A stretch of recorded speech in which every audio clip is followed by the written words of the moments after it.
अस्सलाम वालेकुम दोस्तों।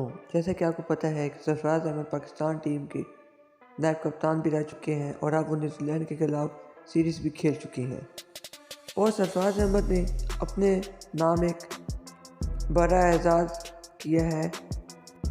तो आपको इस वीडियो में मैं आगाह करता हूँ। सरफराज अहमद ने न्यूजीलैंड के दोनों मैचेस में अपनी कारकर्दगी अच्छी दिखाई है। पहले मैच में भी उन्होंने दोनों इनिंग्स में 50 मारी थी और पाकिस्तान को वो मैच भी ड्रा कराने में एक बड़ा किरदार अपने नाम किया था। लेकिन दूसरे मैच में भी सरफराज अहमद ने पहले इनिंग्स में अच्छे रन बनाए, 78 रन पर आउट हुए। इसके अलावा सरफराज अहमद दूसरी इनिंग्स में जबकि पाकिस्तान को कोई नहीं बचा सकता था, तमाम खिलाड़ी एक के बाद एक आउट होते जा रहे थे, लेकिन सरफराज अहमद ने अपनी जगह मजबूत रखी और पाकिस्तान को ये मैच ड्रा कराने में बहुत मदद की। लेकिन उन्होंने अपने नाम एक नया एजाज़ भी किया है और वो ये है कि दुनिया में 2 मैचेस की सीरीज़ में जो कि टेस्ट मैच की हो, उनमें बतौर विकेट कीपर बैट्समैन सबसे ज़्यादा रन बनाने वाले सरफराज अहमद बन गए हैं, जो कि पाकिस्तान के पहले बैट्समैन हैं।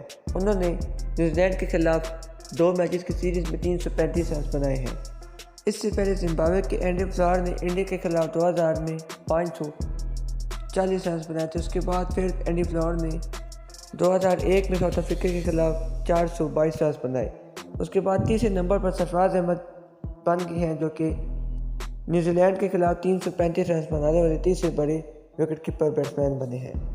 और उसके बाद अगर हम देखें तो टिटेंडा टेबू, जो कि जिम्बाब्वे से ताल्लुक़ रखते हैं, उन्होंने बांग्लादेश के खिलाफ 2005 में 330 रन बनाए थे। इसके अलावा कुमार संगकारा ने 2006 में पाकिस्तान के खिलाफ 288 रन बनाए थे।